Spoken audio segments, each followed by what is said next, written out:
Olá, salve, salve, muito bom dia! Tá começando aqui na PAN mais uma edição da nossa revista radiofônica que traz informação, prestação de serviço, entretenimento, tudo isso no papo dessa quinta, 18 de abril de 2019. O presidente aos olhos do mundo. A revista Time coloca Jair Bolsonaro entre as 100 pessoas mais influentes do mundo. O texto de apresentação na publicação o descreve como um personagem complexo. Triste fim. Ex-presidente do Peru, Alan Garcia, tira a própria vida para evitar ser preso em caso de corrupção ligado a Odebrecht. Humor com viés, lançando mão de ironia e sempre de olho no noticiário político, eles buscam escancarar a contradição e a hipocrisia de agentes públicos batendo forte na esquerda. Já já a gente recebe o pessoal do canal Hipócritas, que vai contar se a direita também não rende boas piadas. Esses são alguns destaques do Morning Show que está começando. E você aí vem com a gente, hein? Bom dia, Paulinha. Bom dia, Edgar Piccoli. Tudo beleza? Tudo ótimo, então, tudo ótimo por aqui, Edgar. Como é que tá aí a nossa hashtag? Olha, a gente vai lançar uma hashtag aproveitando a presença do pessoal do Hipócritas e da comediante Cris Paiva aqui no Morning Show. A hashtag é do que dou risada. Pode mandar um gif? Pode. Pode mandar um meme? Também. Uma boa piada, uma boa história, por favor, né, Edgar? Porque Sim. Hoje é quase um sextou, né? Pra quem vai ter feriado. Então é um sextou, quinta com basicamente, cara de sexta, onde a gente vai levantar a alegria no Twitter com a hashtag do que dou risada. Boa. E aqui você interage também pelo WhatsApp, sabia, né? 11 931 7009. Manda uma mensagem em vídeo pra gente. Pode fazer uma pergunta, um comentário pros nossos convidados, comentar algum assunto aqui das nossas pautas, tá bom? Fique à vontade. O 11 931 17 é a via para você fazer a sua mensagem, mandar a sua mensagem em vídeo, tá bom? No mais, você pode nos acompanhar pelo aplicativo da Jovem Pan, pelo portal jp.com.br, na transmissão em nosso canal no YouTube e nas mídias sociais. Estamos no Instagram e no Facebook, tá bom? Todos convidados a passarem a próxima hora e meia colados aqui na PAN, porque o Morning tá só começando.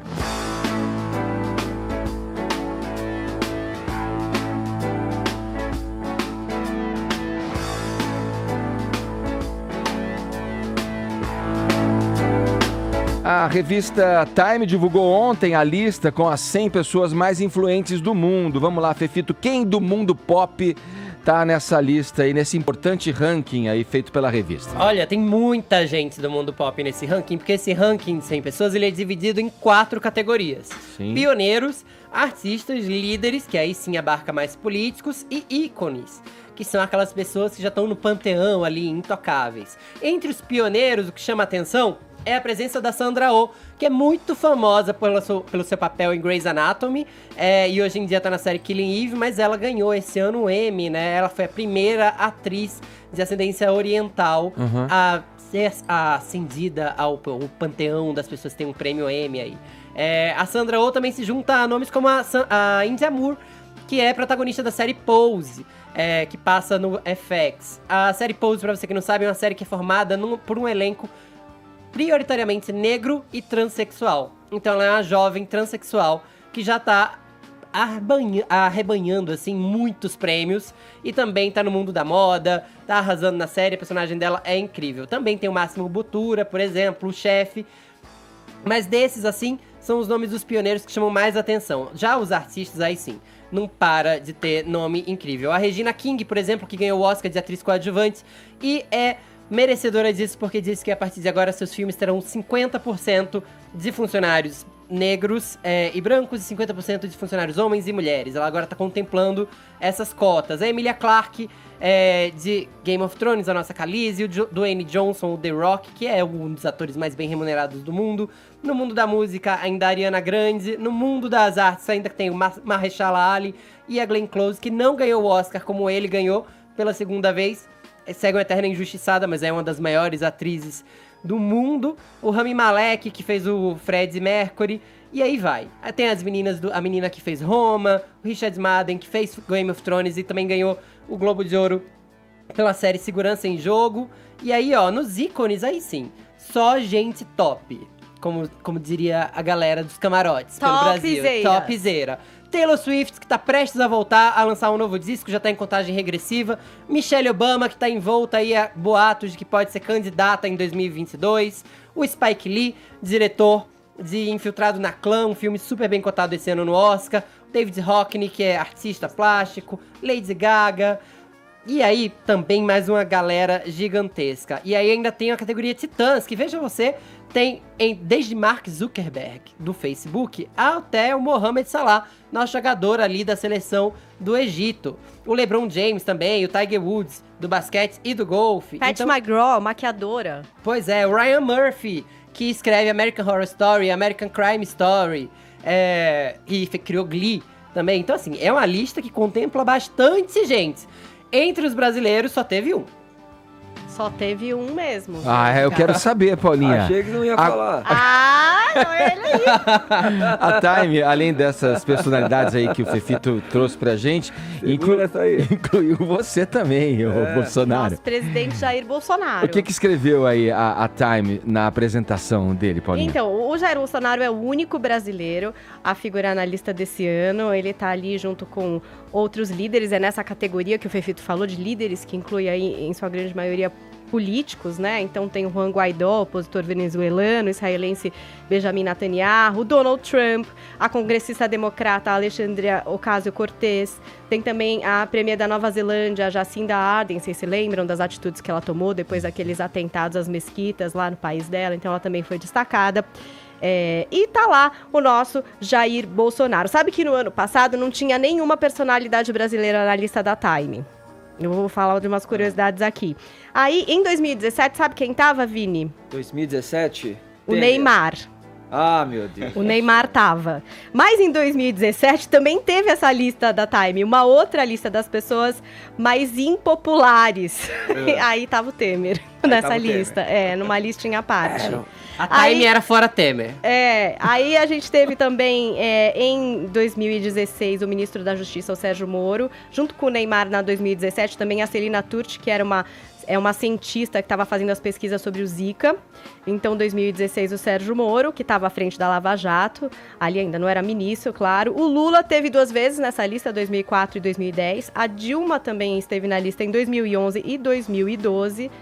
E o que é que disseram a respeito de Jair Bolsonaro? Vem um perfilzinho, né, Edgar? Assim, uns 2 parágrafos contextualizando ali o porquê da escolha e quem é essa personalidade. O texto foi escrito pelo Ian Bremmer, que é editor da revista e é presidente da Consultoria de Política de Risco, Grupo Eurásia. É uma consultoria bastante importante que fala dessas tendências políticas que acontecem em diversas partes do mundo. Inclusive, o Ian Bremmer, ele já comentou bastante até a respeito da eleição aqui no Brasil. Ele era uma das pessoas que acreditava que o Bolsonaro ia levar mesmo. Depois do primeiro turno, ele foi entrevistado pela revista Exame e disse que ele ia ganhar. E ele até criticou, lembra aquela capa da Economist? Que falava do Bolsonaro, pegava super pesado, né? Dizia ali que o Bolsonaro era a mais recente ameaça da América Latina. O Bremer, ele até criticou essa capa e ele disse que, apesar, enfim, dessas posturas do Bolsonaro, o Brasil tinha ali as suas instituições muito fortes para garantir a democracia no país. Bom, foi ele quem escreveu a respeito e começou dizendo o seguinte, Jair Bolsonaro é um personagem complexo. Depois de 3 meses como presidente do Brasil, ele representa uma ruptura com os 10 anos de corrupção de alto nível e a melhor chance em uma geração para o Brasil avançar em reformas que podem domar o endividamento crescente. O ex-oficial do Exército também é um garoto propaganda da masculinidade tóxica, um homofóbico ultraconservador com o objetivo de lançar uma guerra cultural e talvez reverter o progresso do Brasil em combater as mudanças climáticas. Seu apetite por controvérsias obscurece uma importante verdade sobre o seu país.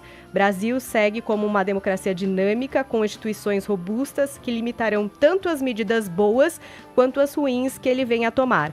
Se ele pretende deixar algum legado, Bolsonaro terá de aprender a trabalhar com o sistema, de modo a fechar os acordos necessários para avançar sua agenda. O tempo dirá se tem ou não flexibilidade e resiliência de caráter, Edgar. Nossa, é difícil resumir uma pessoa em 2 parágrafos, né? Já começa aí a dificuldade. O que vocês acham? Não, todo mundo vai poder falar aqui, claro, dar a sua opinião, mas é claro que, pelo que você fala e pelo que eu disse também na introdução da matéria, não é necessariamente uma menção honrosa que se faz a quem está nessa lista da Time, né? Porque ela pode descrever ali uma personalidade, como ela fala, controversa. Tem o primeiro premier italiano, o Matteo Salvini também, que é considerado um xenófobo, ultradireita. Tem menções a características das personalidades que ali estão que não as bonificam. A representatividade que aquela figura exerce. Que não as bonificam necessariamente, mas no mundo, mais pelo poder da influência. E de estar em evidência por algum motivo. E eu acho também, aí, dividindo com vocês, que é uma tendência, ela reflete um pouco uma tendência. O que você acha, Caio? Uma tendência mundial, uma onda que toma conta do mundo, da direita no poder, do conservadorismo dominando vários países, quer dizer, a movimentação política que a gente observa no mundo nesse momento. Acho que a pauta é essa mesmo, Bolsonaro, o influente do Super Pop para a revista Time. Meu Deus do céu! Por isso concordamos, Caio! Verdade. Tem gente... E a Luciana Gimenez estava no café da manhã, só para lembrar, hein?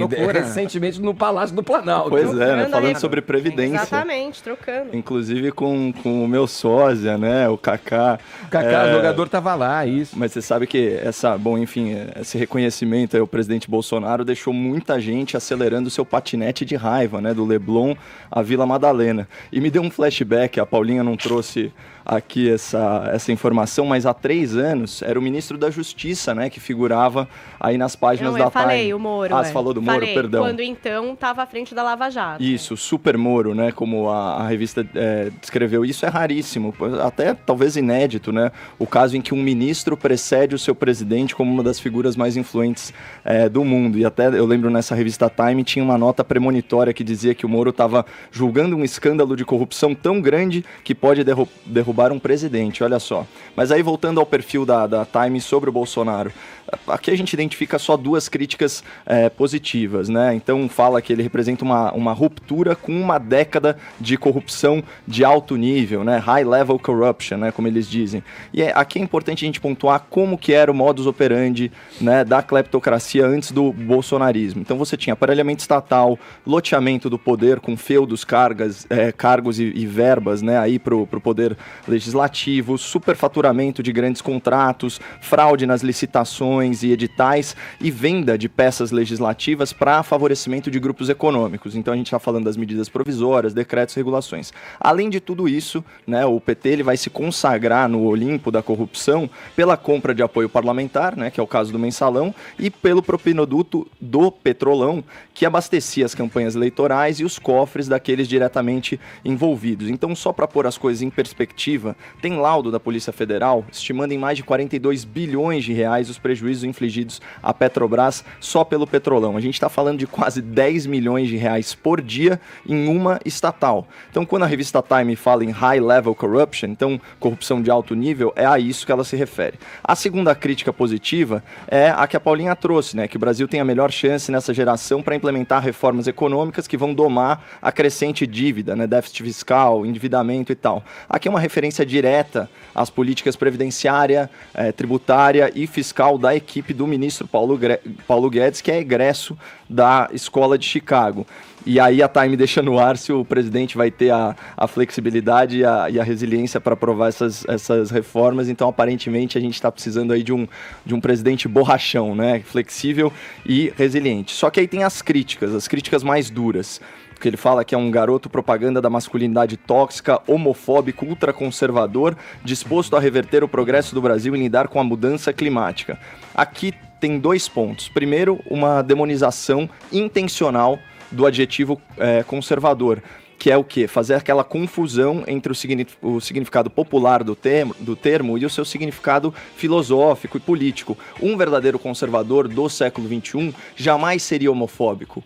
ele jamais discriminaria homossexuais. Por quê? Porque ele defende as liberdades individuais. Então, direito à privacidade, livre associação, liberdade de expressão, liberdade de pensamento e por aí vai. Em segundo lugar, e aí tem o parágrafo, né, denuncia o suposto viés de reverter o progresso brasileiro, né, em termos de meio ambiente. Aqui cabe lembrar quem é o autor do perfil, né, ele se chama Ian Bremmer, ele é fundador e presidente do Eurasia Group, sei lá, que se define como uma consultoria de risco político. Tem escritórios em Nova York, Londres, Tóquio, São Paulo.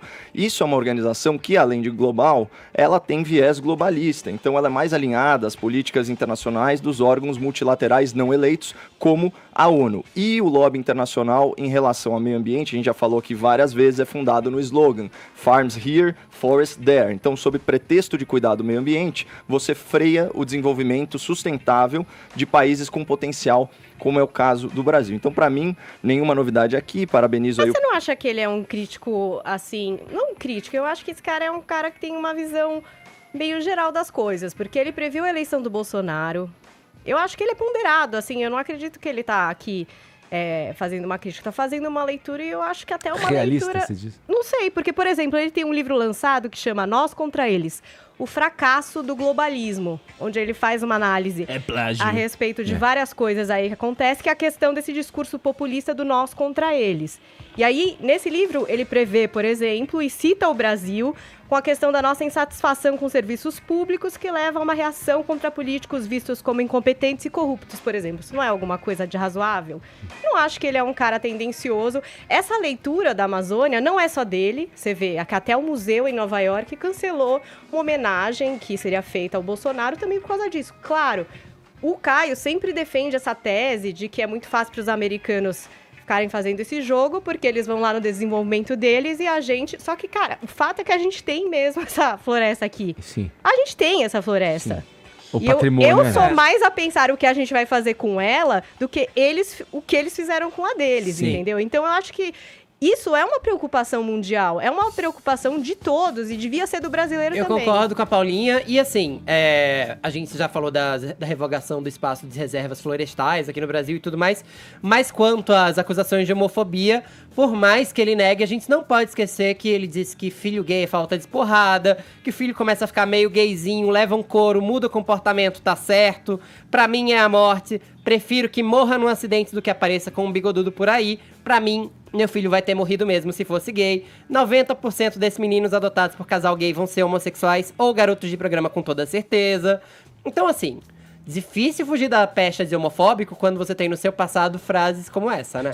Caio, se o Bolsonaro, se um conservador da atualidade não seria homofóbico, o que seria Bolsonaro, então? Eu acho que, em primeiro lugar, a gente tem que fazer uma separação. Ele não é conservador. Nesse olhar. Quem sou eu aqui para ficar rotulando as pessoas? Eu acho que ele tem elementos do conservadorismo, elementos do reacionarismo, afinal, ele tem uma visão idealizada do passado, especialmente do regime militar, né? Ele tem elementos do liberalismo também e, acima de tudo, que eu já falei aqui várias vezes, que é a cola desse movimento político que ele capitaneia, o antipetismo, né? Então, o lavajatismo, por assim dizer. Agora, os atos, eles valem muito mais do que palavras, né? Eu estou muito mais preocupado nas atitudes públicas dele enquanto governante. E a gente está diante de um cenário em que o governo não só não é autoritário, como é descentralizador, não tomou nenhuma medida para restringir direitos e garantias fundamentais e não há nenhuma minoria sendo perseguida juridicamente, né, ou fisicamente por atos do governo. O que a gente tem aqui no Brasil, pelo contrário, é um STF de viés progressista, nomeado essencialmente durante o lulopetismo, perseguindo a nossa liberdade de expressão. Então, na verdade, assim, se for para falar alguém aqui que é autoritário, é a nossa elite do judiciário. Eu queria deixar também os cumprimentos, querendo ou não, nosso presidente da República com um lugar de destaque. Tem uma frase, essa sim, de um conservador notório, né, o mais famoso do mundo, que é Winston Churchill. Ele diz o seguinte: você tem inimigos? Bom, significa que você brigou por algo alguma vez na sua vida. Fala, Vini, ficou faltando a você. Sobre o Bolsonaro? Não, achei que a crítica situação foi... o ranking, a revista. Eu acho que é isso. A revista Time, assim como colocou Lula, assim como colocou Dilma em outras oportunidades, ela coloca mais pela representatividade do cargo, né? O futuro vai dizer se o Bolsonaro vai merecer estampar outras vezes aí a lista da da Time. E essa frase tá ali no texto, né, Paulinha, de apresentação, com relação ao futuro, né? O futuro vai dizer e tal. Que o texto dele... Acho que foi uma crítica E é difícil definir uma ponderada. pessoa em 2 parágrafos. Acho que o Bolsonaro é controverso bastante pra gente dedicar pelo menos 10 páginas pra conseguir chegar num ponto onde todo mundo fale, bom, aqui tem Bolsonaro. Mas eu vejo o texto de alguma forma com o distanciamento, né? A gente recebe, o brasileiro que recebe, o recebe no calor desse momento que a gente vive na política daqui. Vamos seguir, vamos girar o assunto no Morning Show. Agora, quarta-feira, o presidente do Supremo Tribunal Federal, ou melhor, pulei aqui, Vini, vou voltar aqui para anterior. Vamos seguir aqui com destaque agora do noticiário internacional, pessoal. O ex-presidente peruano Alan Garcia deu um tiro na própria cabeça na manhã de ontem.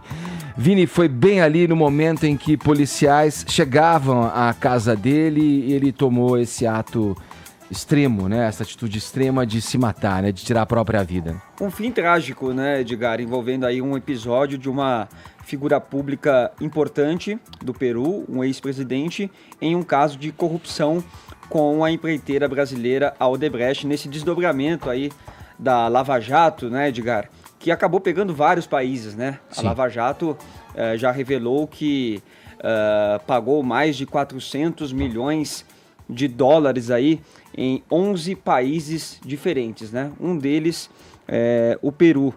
Então, são vários tipos de propinas aí que essa empresa acabou articulando com vários políticos no Peru. E para você ter uma ideia, Edgar, o Alan Garcia, ele já era o 4º ex-presidente do Peru com mandado de prisão.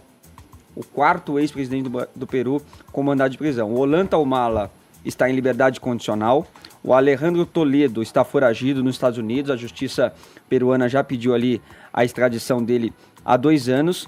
E na semana passada, o ex-presidente Pedro Paulo Kuczynski foi preso também pelo crime aí de lavagem de dinheiro e até agora, recentemente, acabou sendo internado. Então, a polícia ontem foi até a residência do Alan Garcia, logo cedo, por volta das 6 horas da manhã, lá em Lima, no Peru, Edgar. Ao chegar na residência dele, apresentou primeiramente ali um mandado de busca e apreensão, mas depois também revelou que tinha também um mandado de prisão por 10 dias. A Justiça peruana determinou prisão de 10 dias e aí o que ele fez? Ele pediu para ir ao seu quarto, conversar com advogados. A polícia ficou esperando ele do lado de fora até o momento que acabou ouvindo um tiro, acabou ouvindo um disparo e depois, chegando ao quarto, eles perceberam então que o Alan Garcia tinha disparado contra ele mesmo na cabeça, né, Edgar? No primeiro momento ele foi levado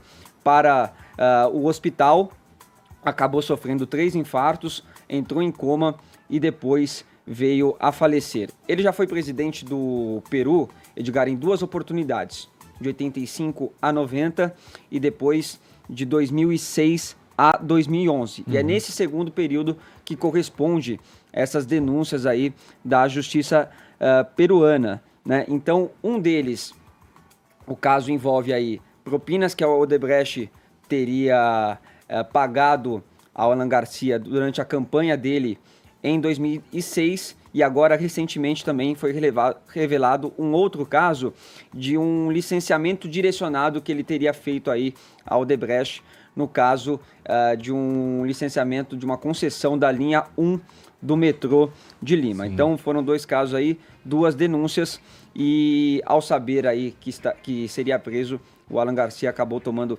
essa atitude de tirar a própria vida. Ele sempre negou essas acusações, né, Edgar? Inclusive eu separei um tweet que ele fez um dia antes aí dele tirar a própria vida, que ele diz o seguinte: como em nenhum documento é mencionado para mim e nenhuma indicação ou evidência me atinge, apenas a especulação permanece ou inventar intermediários. Nunca me vendi e está provado. E em novembro também do ano passado, ele já tinha tentado se asilar ali na embaixada do Uruguai, né, Edgar? Mas teve esse pedido negado. Então tá aí um episódio realmente muito trágico. O atual presidente do Peru também se pronunciou pelo Twitter, disse estar consternado aí pelo falecimento do ex-presidente Alan Garcia e enviou lá suas condolências para a família e para as pessoas mais próximas. Edgar? Que vergonha nacional a nossa, né, de fazer da corrupção um produto de exportação. Eu quero fazer um comentário mais filosófico. Lógico, o fato em si é uma tragédia para quem se suicidou, né? O cara é autor e vítima ao mesmo tempo, mas também é uma tragédia para as vítimas da corrupção praticada. Essas vítimas não foram justiçadas. Para o direito penal, né, a pena ela tem função de prevenir, punir, retribuir e ressocializar. Isso como objetivo acessório ao final do processo. Ao suicidar-se, né, o acusado aqui, ele priva a sociedade de ver realizado aí 2 desses objetivos, né, a punição e a retribuição. No caso da punição, né, em primeiro lugar, ele escolhe de forma egoísta a sua própria punição. Né, ele deixa muito claro, inclusive, que liberdade é um valor mais importante que a própria vida. Parece uma coisa contraditória, mas porque nesse caso nós temos um vilão, né, por assim dizer, falando em arquétipos, mas vários heróis já deram a sua vida em nome da liberdade. Não só a liberdade própria, mas como também de terceiros. Inclusive as liberdades derivadas da liberdade física, como liberdade de expressão, que a gente mencionou, e liberdade de crença. Para ficar em um exemplo, tem os cristãos, né, perseguidos no Império Romano, que preferiam a morte a negar a própria fé. Portanto, assim, é perfeitamente verossímil optar pela liberdade em detrimento da própria vida e vice-versa. Agora, o outro ponto... Não, e o que chama atenção também nessa sua fala é porque, assim, como eu disse aqui, ele foi condenado a 10 dias, inicialmente, aí, de prisão. Então, veja só como a figura que sempre esteve acostumada ali com o poder, com o ego, está acima de tudo, ele não aceita a vergonha e a humilhação, o simples fato da justiça ser feita e de permanecer, nem que for por alguns dias, em cárcere privado. Né? Ou já antevê o que vai acontecer, também. Porque a outra coisa da qual ele privou a sociedade é justamente a retribuição, né? Que é a compensação social pelo crime praticado. Quando você está dentro daquelas teorias todas de contrato social, a sociedade ela só vai aceitar o monopólio da força pelo Estado, ou seja, abdicar de exercer suas próprias razões, de praticar justiça com as próprias mãos, contando aí com a intermediação governamental e a proteção do Estado para solucionar, prevenir conflitos, né? Então, ao se suicidar, esse corrupto aí, ele realizou um último ato criminoso e egoísta, que é privar a sociedade da verdadeira justiça. Edgar, e o tamanho da máfia que é o Odebrecht, hein? Tantos anos operando, mais de 400 milhões de dólares em 11 países. Impressionante. Nessa quarta-feira, o presidente do Supremo Tribunal Federal, Dias Toffoli, disse que a liberdade de expressão só existe dentro dos limites da Constituição e não pode alimentar o ódio. Os detalhes com o repórter Afonso Marangoni. O presidente do Supremo Tribunal Federal, ministro Dias Toffoli, disse nesta terça-feira que a liberdade de expressão não pode servir à alimentação do ódio. Essa foi a primeira manifestação pública do magistrado depois que ele estendeu por 90 dias o inquérito que apura supostas ofensas à corte. Sem falar especificamente sobre a censura ao site O Antagonista e a revista Cruzoé, Toffoli afirmou que a liberdade de expressão não é absoluta. A liberdade de expressão não pode servir à alimentação do ódio, da intolerância, da desinformação. Essas situações representam a utilização abusiva desse direito. Se permitirmos que isso aconteça, estaremos colocando em risco as próprias conquistas, Rabino, obtidas em 1988. O presidente do Supremo teve compromissos em São Paulo nesta quarta-feira, mas não falou com a imprensa. A declaração foi dada em discurso na Congregação Israelita Paulista, onde Toffoli disse que incompreensões existem, mas as ações têm que ocorrer dentro dos parâmetros da Constituição. Aí, ó, vamos ouvir o Zé Maria Trindade, que está com a gente na linha. Depois de tudo isso, como é que tá a imagem do Toffoli aí em Brasília? Trindade, bom dia. Indo pelas tabelas, viu? Muito bom dia, Edgar. Bom dia a todos. Olha, Edgar, este episódio arranhou de forma definitiva o Supremo Tribunal Federal, a imagem da instituição. Depois do julgamento do Mensalão, o Supremo ficou muito fortalecido, se arvorou aqui de última palavra, que é a Constituição, garante alguém a última palavra, nesse caso é o Supremo, mas agora estas últimas decisões, e não só esta, né? As últimas decisões colocaram o Supremo como o patinho feio daqui da Praça dos Três Poderes. O plenário é a expectativa de que alguma coisa possa ser restabelecida. Hoje, o ministro Marco Aurélio já diz claramente de que estas decisões não significam decisões do Supremo, mas de alguns ministros do Supremo Tribunal Federal. Por isso que eu usei ontem a expressão de o centrão do Supremo Tribunal Federal. O ministro Edson Fachin já está relatando 7 ações contra essas decisões aí do presidente Dias Toffoli e do ministro Alexandre de Moraes. Certamente nem vai ser preciso o Ministério Público pedir que o assunto seja levado ao plenário, e esse assunto vai acabar no plenário, e aí o Supremo Real, que é o plenário, o órgão máximo, né, vai definir de que lado está. Essas falas aí do ministro Dias Toffoli são vagas demais e apenas em tese, e não tratam deste caso, que é um caso perigoso de censura e uma censura muito direta. E o interessante é que ontem, nos Pingos nos Is, né, o Augusto Nunes trouxe uma decisão do próprio ministro Alexandre de Moraes, desfazendo tudo o que ele fez dessa vez, ou seja, usando argumentos contra outra censura pedida no Supremo Tribunal Federal. Então, esse é um caso mesmo esquisito e diferente no Supremo e que arranhou a imagem da instituição. E ontem, Zé, você até participou da entrevista com o senhor Carvalhosa, aqui o jurista, no Morning Show, tratando como terroristas os atos do Dias Toffoli e do Alexandre de Moraes, ali contra, né, a democracia, na sua acepção nobre da palavra, né, com essas atitudes que vem tomando. Aí vem a pergunta, né, será que o processo democrático está garantido com ações como essa, né, do Supremo Tribunal Federal? Isso é uma característica de um país, de um totalitarismo, de um país onde a ditadura impera, onde o ditador mor domina o judiciário, hein, Caio? Uma fala muito mole aí do ministro Toffoli, né? É óbvio que não existe direito absoluto, isso daí é um truísmo, é uma obviedade. Agora, o que ele fez de forma hábil foi, sim, incorrer na falácia do espantalho, que é o seguinte: ele pega o argumento, né? Então ele distorce esse argumento e a sua resposta, a sua contra-argumentação vai ser na deturpação do argumento original e não no argumento em si, né? Então, quando ele fala o seguinte: a liberdade de expressão não pode servir à alimentação do ódio, sem imprensa livre não há democracia, mas tem que ser dentro dos parâmetros da Constituição, olha o que ele faz, ele traz para a discussão a figura do hate speech, do discurso de ódio, né? E que vai ser interpretada por ele próprio, afinal, é o presidente do Supremo Tribunal Federal. Aí eu te pergunto, Edgar, no caso de censura a Cruzoé e ao site O Antagonista, que estavam simplesmente repercutindo uma informação de delação premiada... consta no laudo da que constava nos autos, exatamente. Fazendo uma mera menção a um codinome que, segundo Marcelo Odebrecht, se referia ao Dias Toffoli, ou seja... Emitir juízo de valor. Amigo do meu pai. Onde que está o discurso de ódio aqui? Isso é a falácia do espantalho clássica, cuspida e escarrada. Ou seja, ninguém está questionando aqui, ninguém está inflamando as massas para o cometimento de um crime, incitando preconceito, nada disso. Na verdade, ele não quer crítica. É simples assim.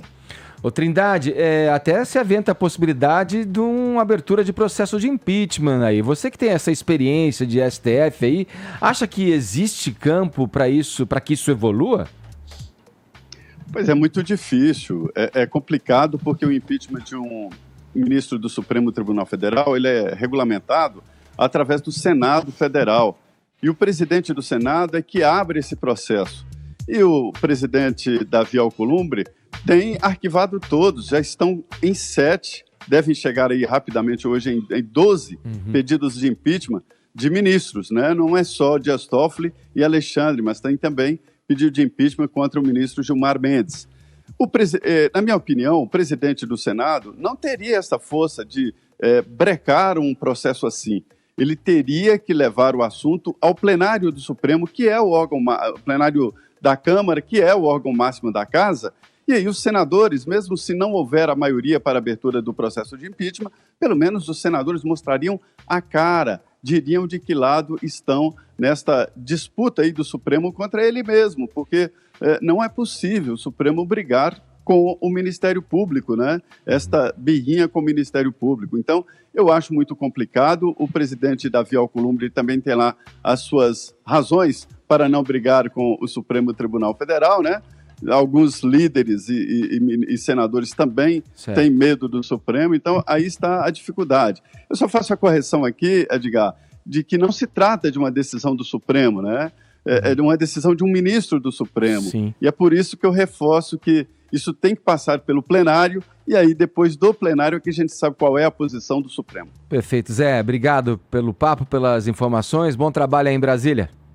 Muito bem, muito bom dia a todos. Deixa eu fazer um registro aqui de um amigo muito querido aqui. Eu quero fazer rapidamente aqui a menção a um livro que está sendo lançado. Aliás, já está em pré-venda na Amazon, na Cultura, Martins Fontes e Saraiva. O livro 45 do Primeiro Tempo, do nosso camarada jornalista Patrick Santos, que permitiu um ano sabático, um sabático depois de anos trabalhando aqui duramente na Jovem Pan. O lançamento vai ser no dia 13 de maio, às 18h30, na Livraria Cultura do Conjunto Nacional, em São Paulo. Muito provavelmente até lá o Patrick passa por aqui para conversar com a gente sobre esse lançamento, mas já de cara, de antemão, adianto que é uma ótima leitura para você que quer refletir sobre a vida, sobre a carreira, sobre o momento que você está passando na vida e na carreira. É isso aí. A gente segue aqui no Morning Show, daqui a pouquinho a gente retoma na programação, agora 10h38, horário de Brasília. Eles têm quase 700 mil inscritos no YouTube e agora apresentam suas piadas e críticas sociais no teatro. Amanhã, sexta-feira, Augusto Pacheco, Paulo Souza, Bismarck Fugaza e a convidada especial da trupe Cris Paiva estarão no Teatro Gazeta, em São Paulo, com a peça No Princípio Era a Hipocrisia. Se você ainda não sabe de quem eu tô falando, esse vídeo aqui pode te ajudar. Ô, Caio, eu acho que você se inspirou nesse vídeo ontem quando você fez o comentário. Eu acabei de falar, né? Bateu os mesmos argumentos, né? Você fez uma crítica ferrenha ao Toffoli ontem e então você me garante a possibilidade que eu também posso me candidatar a ser presidente. Quem veio primeiro, o ovo ou a galinha? Quando vocês publicaram isso? Ontem de manhã nós publicamos. Pô, foi concomitantemente, foi simultâneo. Vocês têm que ver o vídeo, mó barato. Foi gravado já antes de ontem. Então estamos Caio, você escreveu o sketch, o Caio, na verdade, eu tenho que dizer uma coisa, todas aquelas críticas que o Caio faz, ele liga pra mim, daí você endossa, fala você dessa forma, assim, vai ficar que bom. Na verdade, quem está por trás do Caio é o canal Hipócrita. É daí que vem o meu com todo respeito aí, com todo respeito por trás do Caio aí, tá ok? E eu já fico sempre com medo quando alguém pergunta quem veio primeiro, o ovo e a galinha, porque quando eu nasci já tinha ovo, então é uma coisa que eu me preocupo um pouco. Olha, a gente tá recebendo aqui no Morning Show o pessoal do canal Hipócrita. Sejam bem-vindos a este programinha de rádio. Vamos lá, nesse momento da vida pública, vocês não têm receio de fazer esse tipo de humor? Tem vocês sofrem represália por conta disso, por adotarem de repente um lado nesse viés do humor aí?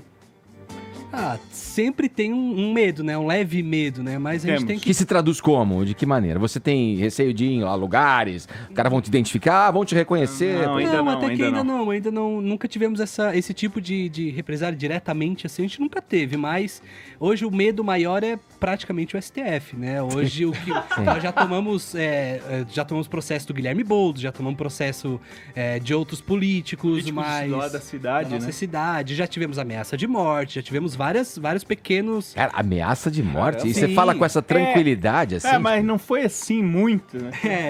Foi poucas. Não é muito, é porque também morre uma vez só, né? Então... não tem o que... Mas dá um pouco de medo, assim, mas eu acho que a gente conta também com um apelo popular de saber o que é a gente poder ter nossa voz também, independente de lado. A gente tem que entender, acho que a população sabe disso, que nós temos que ter voz, né? Uhum. Então, como tem o lado da esquerda, nós temos o lado da direita, e nós estamos aqui fazendo humor com o lado da direita. Da esquerda, hoje, nós temos vários, como Porta dos Fundos, como a própria Globo, com alguns materiais lá deles. Então, nós temos o nosso lado, que a gente está apresentando algum tipo de humor diretamente da direita, né? Não dá pra fazer das duas coisas ao mesmo tempo? Eu acho que dá, quando você tem um público, ou quando você tem um certo... Se o outro lado fizesse dos dois lados, eu acho que seria interessante, né? Acho que nós poderíamos fazer humor aberto, sem pensar em viés. Mas hoje a gente vive numa cultura onde o viés é totalmente direto no humor, direto na cultura, direto no teatro, direto na música. Então acho que tem que ter um contraponto. Eu acho Tanto que a gente que o tá canal fazendo esse contraponto, só né? nasceu e cresceu por essa demanda, né? Por essa Eu ia demanda. perguntar. Dessa falta de ter um canal ou sketches ou que falasse o outro lado. Eu ia perguntar isso, se foi intencional, vocês já começaram nessa intenção ou foi alguma coisa que vocês foram sentindo, tipo, olha, esse é o nosso diferencial, então vamos fazer assim. Na verdade não foi intencional, mas aí como o canal foi criado em 2014, no começo era eu, não tinha os dois. E a ideia era fazer sketches pra internet, fazer humor na internet. Tinha a grande referência era Porta dos Fundos, né? E eu percebi que podia ser feito uma coisa que eu nem imaginava. Pô, comédia na internet, que massa, cara, olha só. Eu nem imaginava que podia ser feito um vídeo de 3 minutos, 4, super engraçado. Eu falei, pô, quero fazer isso também. Legal, gostei. E daí a gente começou a fazer, e entre idas e vindas do canal, uma das retomadas, a gente acabou começando a se engajar com a política pessoalmente, como o Brasil inteiro começou a se engajar, né? Nos últimos 5, 6 anos, assim. E até por nossas convicções pessoais, a gente acabou tomando um lado que a gente não sabia que tinha e foi acontecendo, não foi... Mas a gente não pode negar que, no fim das contas, a gente acaba se responsabilizando por aquilo que a gente conquistou e acaba já... O próximo passo é tentar sair um pouco da política, né? Porque senão o canal fica só político. Vocês têm uma preocupação em escancarar mais ali a hipocrisia que vocês consideram do lado da esquerda ou em fazer uma coisa mais engraçada? Ou vocês acham que uma coisa leva a outra? Acho que hoje uma coisa tá um pouco levando a outra. É que, né? na Porque verdade, o canal, hoje a gente fala só sobre política. Entendeu? Até a gente tá querendo abrir para outros ramos, a gente pode falar. Só que o nosso forte, que a gente gosta de trabalhar, é na política. E a política acabou virando um grande concorrente da comédia, né? No Brasil. Porque uma piada pronta, a política. A gente difícil. trabalha com a piada pronta. Agora, por exemplo, assim, tem uma piada que vocês acham que seria boa com o Bolsonaro. Vocês deixam de fazer ou vocês arrumam um jeito de colocar dentro daquele contexto? A gente não pode negar que a grande parte do nosso público são eleitores na verdade, talvez 100%, não sei. Exceto então, os assim, haters. Então a gente tem que tomar certo cuidado hoje, até mesmo com um certo policiamento do nosso público que a gente conquistou. Então, assim... Melhor evitar. Melhor evitar. Mas nós temos piadas que a gente gostaria de fazer e a gente tenta evitar porque as pessoas às vezes podem não entender, sabe? Não é essa piada que o seu público quer ouvir. Exatamente. A gente espera que a gente possa fazer piadas daqui a pouco com os dois lados, assim, sabe? Pra poder rir, né? Eu acho que hoje, por exemplo, o que o Danilo Gentili faz, isso é muito legal. Ele faz piada com os dois lados, né? Mas como a gente entrou numa militância mesmo de defender a política e o nosso lado, a gente meio que preza e tem esse receio de não fazer piada com o outro. Gostou, já que você falou aí do Danilo, vocês mencionaram aí um medo do STF, né, em relação à censura. Eu confesso que nos meus comentários sobre o STF dessa semana, foi a primeira vez que eu cogitei submeter aí os tópicos da minha linha de argumentação a um advogado antes de falar, né? E eu estava me sentindo, de certa forma, covarde, eu estava com vergonha disso. Até ler a coluna do meu colega de Gazeta do Povo, Alexandre Garcia, que foi no mesmo sentido. Então, aí eu já me senti um pouquinho mais acolhido dentro da minha covardia e percebi que não faz nenhum sentido nós nos culparmos enquanto vítima, né? A culpa é dos abusos do Poder Judiciário. Mas eu queria fazer uma pergunta para vocês. Tem um projeto, agora que foi protocolado recentemente pelo deputado federal aqui de São Paulo, Vinícius Poit, para descriminalizar injúria e difamação, né? Eu, pessoalmente, eu acho meio drástico, porque você tira uma proteção individual em relação à sua própria honra, né? Então, as ofensas pessoais e a sua reputação perante terceiros. Agora, no caso de injúria e difamação contra agentes do Estado, que é uma força monopolista, que tem estabilidade, uma série de privilégios em relação ao cidadão comum, eu sou favorável. E se assim fosse, a gente não teria esses problemas do Arthur, do Mamãe Falei, sendo multado em 100 mil reais, não teria problema como essa prisão arbitrária decretada contra o Gentili. Eu queria saber como vocês veem a injúria e a difamação e se isso faz sentido para vocês. Posso começar com o stand-up? O ver, assim... eu tô na comédia há 10 anos. E eu já gravei Fritada durante temporadas e escrevi pro Fritada. Eu era roteirista-chefe do programa. E eu fiz o FDP no programa do Danilo, o quadro, né? O FDP que ele tem. E a gente tem, assim, uma liberdade muito grande com a piada. E... Até bom que você explique que o Fritada é um quadro ali em que vocês acabam com o convidado ali em questão. E a né? ideia do programa, a gente leva um convidado, 5, 6 humoristas, aceita, né? E a gente tem essa... e a proposta do programa nunca é que o convidado saia de lá humilhado ou qualquer coisa do tipo, tanto que nós escrevemos a resposta. Porque eu não vou colocar uma pessoa que nunca fez uma piada para responder 6 humoristas que... Sim. Estão treinados. 40 minutos fazendo piada com ele e falo, agora se vira. Pra um cara que jogava futebol até ontem, sabe? Então, assim, não é o que ele fez da vida. Então, a gente tinha essa preocupação. O que eu quero dizer com tudo isso eu acho que a meia liberdade é meia prisão, né? Como dizem. Então, se eu preciso pensar o que eu digo, como você teve que fazer essa semana e se viu praticamente obrigado a ponderar suas considerações, é uma coisa muito delicada, porque que poder eu tô dando para um terceiro de colocar a minha honra na palavra dele? A minha honra tem que dizer por si só. Ela tem que ser forte o suficiente para você dizer, a Cris é isso, e a minha honra por si só dizer, não é. Sim. Então, é um assunto muito delicado, porque eu não posso botar na mão de um terceiro que o que ele diz sobre mim vale mais do que o que eu sou. Você ia falar Bismarck também? Eu ia... a gente é em 3, não é... às vezes a gente discorda. É uma postura institucional. Você se desentende. Isso. Mas Se tu falar eu coisa concordo que eu não gosto, contigo. eu vou te socar aqui. Eu concordo com o Caio. E porque a figura pública, ela trabalha pra gente. É uma figura pública, trabalha pra gente. Entendeu? É diferente do que eu pegar o Fefito e que não trabalha para mim, que não tem que prestar contas, entendeu? É diferente eu acusar ou de calúnia ou difamação contra ele do que contra um político ou contra o STF, porque eles trabalham pra gente. Entendeu? Eles têm que prestar conta pra gente. Mas vamos pensar num outro aspecto também, só pra gente ver a questão pelos dois lados. Vamos lá, Fefito. Pessoas públicas também são indivíduos. Quando elas são ofendidas em seu âmbito privado, elas também podem ter o direito de recorrer à justiça. Claro, que não usando de seu cargo público, não usando de privilégio. Só que a injúria, ela é dirigida a indivíduos. Não é porque alguém é governador, deputado... No caso do STF, é cargo, né? Sim, não. A gente o Bolsonaro hoje, ele é Bolsonaro. Sim, só sim, que sim. ele tem um cargo que é presidente. Não, tudo bem. Mas é que quando o Caio fala de tirar a injúria e a calúnia para pessoas que têm cargos difamação. públicos... A difamação, isso, desculpa. De pessoas que têm cargos públicos, acho que a gente desconsidera também que as pessoas que têm cargos públicos também têm vidas com âmbito privado. Então, essas pessoas não poderiam mais recorrer à justiça? Quantos processos a gente teria hoje no Brasil se o calúnia? Bolsonaro resolvesse processar todo mundo que chama ele de fascista? Quantas pessoas a gente teria com mandato de prisão?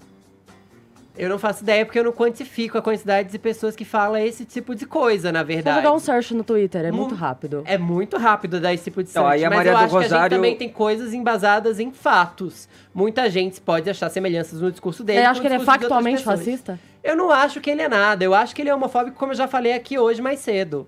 Eu não tenho o mínimo problema em admitir isso. Não adianta tentar me colocar nesse tipo de saia justa, porque... Isso pra minha opinião sempre foi muito clara. Minha opinião sempre foi muito clara sobre isso, Cris. E ele não precisa ser nenhum gênio da lâmpada pra achar pra pensar no que eu acho sobre o Bolsonaro. O que eu quero dizer é que, enquanto presidente da República, há semelhanças no discurso dele com o discurso de outros políticos que a gente já vê ao longo da história. E nesse como sentido, Lula. Como Lula, óbvio, Cris. Aliás, vamos falar do PT. já que é sempre isso, né? Se a gente fala de vamos voltar pro PT, não tem problema, podemos ir também. O que eu tô querendo dizer aqui, tentando concluir... Vai lá, Fifi. Um segundo para concluir, o que eu estou tentando dizer aqui é que, por mais que políticos XYB, de direita ou de esquerda, estejam em cargos públicos, eles também têm vidas privadas. Longe de mim defender Lula, Bolsonaro, quem quer que seja. Mas eu acho que uma coisa é você ser ofendido no âmbito do seu trabalho, pela prestação do seu serviço, porque você não dá direitos a minorias, porque você desvia verba, porque você perdoa corrupto, ou porque você condecora advogado de gente que atira em 80 tiros em pessoas pobres, ou que estão a paisana na rua, em cidadãos comuns. Ai, que problema que eu tenho com esse plural. Outra coisa é a gente ofender alguém no âmbito privado. Então, o que o Bolsonaro faz na vida privada dele, entre quatro paredes, pra mim pouco importa. E nesse sentido, se alguém ofende ele nesse âmbito, ele tem que recorrer à justiça. Mas a questão do Caio era sobre pessoa pública. Porque, por exemplo, na gringa, né, onde impera mais aí a common law, né, a liberdade de expressão, você pode injuriar o agente público. Então, por exemplo, você poderia xingá-lo, certo? Isso não tem repercussão nenhuma. O Danilo Gentili, onde que pegaram ele? Foi justamente na injúria, né, no xingamento. Então, isso ficou diluído aí dentro de tudo aquilo que foi feito, aí já materializaram um ato como uma injúria em si, aí já começa a escalar, né? Eu, por mim, o político perderia essa blindagem. Né? Deixa eu fazer um breve intervalo aqui, eu tenho que fazer um endomarketing agora, a gente já segue no papo aqui com o pessoal do canal Hipócritas, que está conversando com a gente aqui sobre a peça No Princípio, sobre o humor, de uma maneira geral, sobre o momento do país e também sobre a peça No Princípio era a hipocrisia. Daqui a pouquinho a gente retoma esse papo, até para puxar essa questão aí que o Caio trouxe, que o Fefito repercutiu pra gente. Vamos para um endomarketing agora. Eu quero dizer o seguinte, logo mais estarei à frente de um projeto que eu toco, que é um projeto cultural voltado a músicas de lugares inusitados do mundo. Já fiz um sobre o Congo, outro sobre a música tradicional da Palestina. Estive e dessa... nesse. Você foi nesse. Bom. Comidas típicas. Comidas típicas. E dessa vez, eu queria dividir com você, querido ouvinte, espectador do Morning Show. Eu vou fazer o Giramundo, que é o nome desse projeto, baseado no som e nas tradições sonoras da Península Balcânica. Então, quer dizer, som da Bulgária, da Romênia, da Macedônia, lugares inusitados, com a banda Neo Balkan. Hoje, véspera de feriado, então amanhã tá todo mundo de boa, convido todos a irem ali no Espaço Cultural Rio Verde, na Vila Madalena, que fica na Belmiro Braga, número 119, descendo ali pela Cardeal, acabando o cemitério, Cardeal Arco Verde, acabando o cemitério ali, virando aquela ruinha à direita, já está em casa. Então a gente vai estar discorrendo sobre o tema, eu apresento junto com o meu amigo jornalista musical, o Bento Araújo, e na sequência tem o som da banda exemplificando toda a nossa conversa de maneira sonora com a banda Neo Balkan. Hoje, então, a partir das 18 horas, aquele happy hour búlgaro, não me dê o pé na búlgara, confira este evento logo mais comigo. Muito chique. Gente, você vai fazer um canal de humor agora, Edgar. Ali no Rio Verde, a partir das 18 horas. Gente, bem todo boa, mundo convidado. Adoraria se vocês fossem pra lá hoje, tá bom? É isso. Agora 11 horas 2 minutos. Daqui a pouco a gente segue nessa conversa. É o Morning Show recebendo o pessoal do canal Hipócritas. Jovem Pan Morning Show.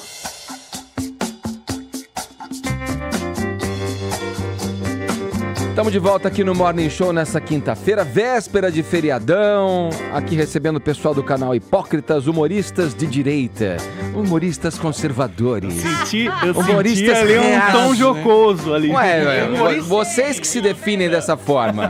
Eu tenho que prestar o serviço e passar a exatidão para o ouvinte. Não. Foi humoristas de direita, foi a carinha conservadores. Que ele fez. Deixa eu saber com vocês o seguinte, pegando um pouco de vários pontos que a gente falou aqui, desse ponto que a Cris trouxe, o Fefito fez uma parte ali, da questão de vocês se definirem como humoristas de um viés. Eu queria saber o seguinte, até para usar uma expressão conhecida do Milor Fernandes, se o humor também não é meio como o jornalismo, que você tem que ser meio que oposição ali, senão você vira meio um armazém de secos e molhados, né, como ele, né? E vocês não acham que quando vocês definem esse lado, embora vocês tenham alegado ali que é para fazer um contraditório, uma voz dissonante do humor do Porta dos Fundos, que vocês falam que é de esquerda, tal, você já não... usando a expressão da Cris aqui, né, que meia liberdade, né, da questão da meia liberdade, já não é se impor uma meia liberdade e limitar o teu poder de usar os elementos atuais da política na sua totalidade, até porque a direita está fornecendo vários elementos altamente risíveis, né, para fazer humor em cima deles, né? Não é uma autolimitação já de partida? Não é um bloqueio? Não é cercear a própria liberdade?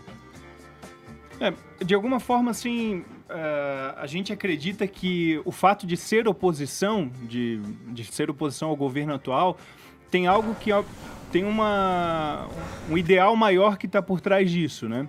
Eu, com a minha convicção pessoal, eu como cristão, eu vejo que muitas coisas que são pregadas pela esquerda, pelo progressismo, eles ferem muitos valores que eu creio como ser humano. Então, a despeito do atual presidente ser um presidente de direita, e talvez o humor teria que estar se opondo a ele, o meu ideal maior, que são os meus valores, eles continuam indo de encontro às propostas desse progressismo, dessa esquerda. Então, você não está se contradizendo e aderindo ao politicamente correto que esse, enfim, conservadorismo ou liberalismo, enfim, critica? Na verdade, assim, aprendi com o meu colega Caio Coppola que o politicamente correto é aquilo que é correto sob um viés político, né? Sob uma ótica política. Sim, tudo vai ter os dois lados. Isso. Enfim. Então, eu tento partir do pressuposto de que, saindo o que é politicamente correto, eu continuo fazendo aquilo que é moralmente correto. Então, eu não... Vai ter coisas que moralmente são corretas e que essas eu não... Tem uma outra questão também, que a gente tem... por muitos e muitos anos, a gente tem o mesmo lado processando o humorista. Então, quando a gente sai... Quando o Danilo coloca no final do show dele, que ele bota todos os processos e ele fala: eu só tenho processo aqui, eu zoo todo mundo. Eu só tenho processo de PSOL e PT. São os únicos dois que me processam. Então, quando a gente vem disso, o que eu quero dizer, a gente fica esperando que, se a direita tomar essa postura agora, para uma piada que aconteça, aí a gente vai contra ela também. Mas até então o que a gente tem voltando a falar do show do Danilo, no mesmo dia do show do Danilo, ele fazendo piada, eu ajudei ele a escrever algumas piadas para esse show também, do de Curitiba. Assim como o outro que ele fez em 2012, se eu não me engano, o último que ele tinha feito politicamente correto, O que a gente tem hoje é um lado que se importa com piada, que coíbe o humorista, e um outro lado que é acusado de ditador e que está fazendo projeto de lei para que se tenha mais liberdade de expressão. Então, hoje, eu me sinto confortável moralmente para defender o que eu defendo, porque hoje eles estão pregando a liberdade que eu prego. Mas o humorista, ele é amoral, por princípio, não? Não tem uma questão aí que a gente pode pensar? Se você colocar muito a moral, você não vai adiante Mas na aí se o humorista fala uma coisa que ofende, ele é processado e recebe uma ordem de prisão. Desprovido da moral. Ou pelo menos naquele momento onde ele exerce o ofício de ser humorista, deveria ser, talvez. Não sei, é uma questão que eu coloco. Se você coloca uma questão moral aí, como por exemplo o Paulo colocou, não sei... não é, sei lá, gente, eu tô conversando aqui, tentando tirar de vocês aqui uma questão que pode estar relacionada com uma autenticidade no que vocês estão dizendo. Porque quando você coloca lado, porque assim, o Porta dos Fundos, eu não sei, pelo menos que eu tenha visto, não sei, alguém pode me corrigir aqui, mas eles nunca falaram assim, nós somos da esquerda, por mais que as piadas possam denotar isso. Né? O Gentili também nunca falou, eu sou da direita, vou meter o pau, fazer piada com os quadros políticos da esquerda. E vocês não, vocês vêm já falando desse viés. Nós temos um lado. Eu sempre falei assim, nós três, nós somos cristãos, como diz um amigo conhecido, cristões, né? Nós somos cristões. Nós somos cristãos. E eu sempre falo assim, nós não somos conservadores, nós somos cristãos. E isso faz com que nós sejamos conservadores. O nosso cristianismo nos traz isso. Quando você fala, tipo assim, ó, todo o humorista, ele é um pouco... Como é que é a palavra que você usou? Ele é imoral, assim? Amoral, né? Amoral. Eu acho que, por exemplo, assim, ó, nos nossos vídeos a gente não usa palavrão.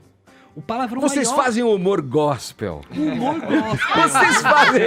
Eu descobri o que vocês fazem. Vocês fazem humor gospel. Pô. Acesse a nossa página. Até começar a conviver com a Cris Paiva no camarim. Aí acabou. Aí acabou. Aí, eu queria puxar ainda um pouquinho na questão do Gentili ainda. Qual foi a opinião de vocês sobre como os outros humoristas se comportaram aí diante desse episódio? Você acha que o Danilo foi bem defendido pela classe ou não? Teve aquela crítica do Porchat sobre a piada, né? O Porchat falou que a piada não foi muito boa, Não é mas porque criticou ele a é um condenação. inútil, a Chiquinha falou. Foi engraçado. Falou aqui no Pânico até. Não é porque ele não serve pra nada. Tá bom, Chiquinha, tá bom. Não, mas agora eu vou falar. E o Rafinha entrou também pra fazer a defesa. Mas assim, acho que a minoria, a grande maioria defendeu e uma minoria não defendeu, né? Eu acho que isso Na verdade, eu acho que a melhor fala sobre isso veio do Léo Lins. Só que daí alguns fizeram esse negócio da Chiquinha. A melhor fala sobre isso, na minha opinião, veio do Léo Lins, quando ele disse...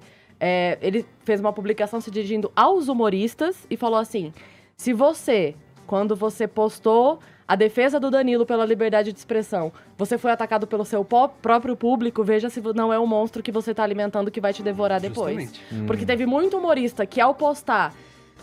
você não precisa gostar do cara pra entender que a gente tá falando de liberdade de expressão. E a hora que o cara postou isso, o público dele... Aí o Léo Lins falou, presta atenção. Porque assim, é uma coisa muito, muito frágil, sabe? Então assim, você tem um público... Como vocês estão se privando de fazer piada por causa do público de vocês. Sim. Realmente... É muito frágil. Essa relação é um pouco perversa. É muito frágil. Mas no dia seguinte do Danilo, quando apareceu o lance do Gregório, o Danilo se colocou em defesa dele também. Sim. Deixa eu colocar uma pergunta pro Hipócritas. Liberdade de expressão é diferente de liberdade de agressão? Porque algumas piadas feitas com estupro, ou mesmo com algumas minorias, piadas feitas com racismo e etc., são muito ofensivas para determinada parcela das pessoas. Imagino que eles não façam isso. Eles não fazem piadas com essas coisas. Não tô falando do Hipócritas. Sim. Tô perguntando no humor. Ok. A sua opinião, a opinião dos três, na verdade. É liberdade de expressão? Eu vou ficar liberdade quietinha. de agressão? Não, fica à vontade para responder também, é que você tava falando de outra coisa. Eu vou ser sincero que eu não me sinto confortável em fazer piada com tudo. Eu sou um cara que eu não me sinto confortável em fazer piada com todo tipo. Tem coisa que eu realmente... Por aquilo isso aqui que não a gente já falou. E o que você faz quando você vê uma piada que você não se sente confortável com ela? Eu... Não consome? Eu não Aleluia, consumo Senhor, piada, é isso! Você só não consome, como uma música que você não gosta. Ok, legal. Mas eu confesso que eu tenho esse... A gente tem os nossos crivos, né? Tipo, por exemplo, a gente não fala palavrão no nosso canal. Pô, é um posicionamento nosso, mas que pode ser visto... Pô, a comédia não poderia ser amoral? Não deveria ser amoral? Tu não poderia soltar sei lá, né? Ele falou baixinho, vocês viram? Eu falei meio envergonhadinho. Primeiro palavrão do Hipócritas. Bota um pi! É ao vivo, não dá pra botar pi. É que nem o aluno que no Enem põe a crase, ele tá na dúvida e põe a crase bem de levinho, assim. Em outras palavras, o que vocês estão querendo dizer, me corrija se eu estiver errado, é que dá pra fazer humor sem ser ofensivo. Eu acho que cada um escolhe a maneira como vai Também dá pra fazer cerveja de trigo. Ou não, mas tem gente que gosta de um jeito ou de outro. Deixa eu puxar aqui. Só gosto Deixa eu mesmo. puxar um tema aqui pra polemizar a história, porque vocês estão muito comportadinhos. Esse é um humor muito comportadinho que vocês estão propondo aqui, mas olha... Isso mas o nosso canal, ele não é tão comportado assim. Não é comportado. Deixa a Cris falar mais aí. Peraí, vamos ver um vídeo, vamos falar aqui. Droga, já vai... A gente vai falar aqui, né? Com frequência vocês fazem humor com as feministas, cutucam o movimento feminista e tal. Tem um vídeo chamado Conversa Feminista. Vamos, antes de falar sobre isso, dar uma checada aqui. Solta aí pra gente, Murilo, por favor. Agora a gente Verdade, mas... Nossa, Ai. Agora, bicho. Agora às 11h20. Agora eu tô no meu lugar de fala. Eu quero Agora ver. eu tô no meu lugar de fala. Agora eu posso dizer que é um vídeo A gente só sobre as botou mulher mulheres. falando ali. Paulinha e Cris agora. Meu Deus. A gente fez, Meu Deus. só as mulheres estão atuando ali porque elas têm lugar de fala ainda. Então a gente não... Exatamente. Quiseram sair dessa, né? Ela faz o Eva na Pan. E agora vamos lá. Só as meninas. Eu vou só dar até a sineta do Boa do piada, box. Cris. Não, eu acho que o que a Cris falou aqui é uma coisa que é muito verdade. Cada um tem uma piada que mexe com você. Tipo, eu não comecei a rir agora, não sei. Eu acho que a questão do aborto é um pouco mais profundo do tipo, meu filho tá me dando de jogo. Então, pra mim, essa piada não bate.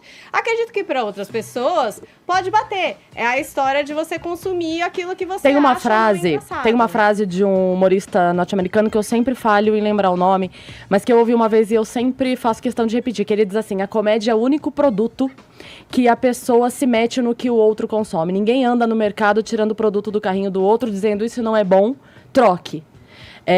E a comédia, de certa forma, sabe, você não vê o pessoal com uma faixa do Iron Maiden na frente do show do molejo querendo cancelar porque acha aquilo ruim. Então, assim, a pessoa se diverte com aquilo e é pessoal, Os camisa é gosto, preta. é o que eu consumo. Então, Depende se o molejo tá no Rock in Rio, né? Não, eu sou muito Aí mais pode molejo, ser que inclusive. Nossa, eu não conhecia esse vídeo, mas esse vídeo especificamente, ele tem muito do DNA de vocês, né? Sim. Que é mostrar, assim, quase um double standard, né? 2 pesos e 2 medidas, ó. A mesma pessoa, né, que prega o amor e a compreensão e tal, em relação... Contradições. São as contradições da vida. Na verdade, a mulher na tem total direito sobre a vida do filho até que ela resolva abortar ou não. Mas se ela resolver não falar, abortar, vamos deixar- dali pra frente a criança pode, com 5 anos de idade, resolver o que ela quer fazer da vida. Deixa eu cometer um mansplaining agora. Porque eu preciso saber como é que tá a nossa Fala, hashtag. então, Edgar, Mas é um fala. mansplaining Ai, pra meu Deus passar do céu. a palavra Para outra para mulher. uma O mulher. Edgar sempre querendo falar, sempre. Paulinha, vamos lá. Como é Ele fala alguma coisa polêmica, ele quer ver alguma Meu coisa ofício. Quer ver o circo pegar Ele fogo. quer. Eu ganho dinheiro com isso. Ô, Paulinha. Teve um circo, agora Eu já ele quer tive um. botar fogo Vai, nele. Paulinha, como é que tá a nossa hashtag? Paulinho, só um Fala. minuto. A gente só queria dar o crédito desse vídeo do roteiro pro Danilo. Danilo Ramos. O Danilo Danilo Ramos que Ramos, foi... não, é o- não é o Danilo Gentili. É o Danilo Ramos quem fez Não o bloqueia roteiro. o vídeo. Isso. Vai. Olha, a gente tá entre os assuntos mais comentados Boa. desse país com a hashtag do que dou risada. E aí tem um monte de gente contando do que dá risada nessa vida, não é? Temos Diva, essa pessoa Diva no Twitter, dizendo que ultimamente hashtag do que dou risada da ignorância humana. Porque se a gente se estressar, é capaz de ter um câncer. Tem mais aqui um separado da Carol, a sincera hashtag do que dou risada do valor da conta de luz. É rir para não chorar. Essa Verdade. realidade Boa. do brasileiro, né, traz Olha. muita risada. Não sei. E assim a gente encerra esse papo. Infelizmente, o nosso tempo acabou. Já. Pessoal do canal nem deu pra Hipócritas brigar. aqui no Morning Show. Eu tenho a tarde livre. Nem Todo mundo brigando. acha que vai Só todo mundo alegria. vem A gente brigar veio com aqui pra brigar com o Fefinho. Fefinho e não vai dar boa. muito. E no final tira Ó, foto com ele. ó, Na ó. próxima vez a gente faz isso no ringue de gel. hein? Peraí, meu. Ó, o bom cristão não briga. cara. Não. Olha, Olha, não vem, outro não. dia eu vi uma Olha, frase maravilhosa que talvez falou eu não assim, eu seja sou um muito bom grossa, cristão. mas você não é cristão? Eu falei, mas eu sou o sal grosso.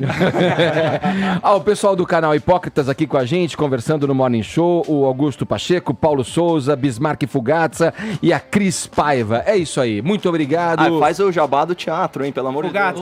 Vai estar no Gazeta, é isso? Estaremos no Teatro Dia 19. Gazeta amanhã à noite, dia 19, às 21 horas, aqui na Avenida Paulista, que eu não sei onde é que é, na verdade. próximo. 900. Aqui próximo. E comprar o ingresso tem lá www.canalhipócritas.com.br ou entra lá no nosso Instagram lá e você vai ter stories falando sobre o teatro, então você vai poder comprar lá arrastando pra cima, essas coisas assim. E eu e Augusto estaremos seminus. É verdade, amor. E Caio Coppola estará lá e Fefi também vai lá assistir. Vestido. Querido. Eu estarei lá vestido. Olha, Muito Caio, essa é obrigado. a nossa chance de vender ingresso, cara. Vini. Vamos lá, 11 horas e Estarei lá. 25 minutos, horário de Brasília. Fechou então, valeu pessoal.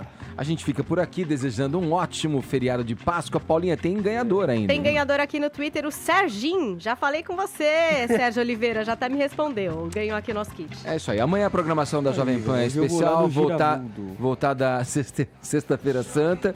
A gente volta na segunda-feira a partir das 10 da manhã aqui na Pan. Horário do Giramudo hoje, hein? Ô, da pena. prestigiar, Vai lá, meu, na Estação Rio Verde, Belmiro Você Braga. faz um trabalho bacana, hein? Valeu. Você ouviu Jovem Pan Morning Show.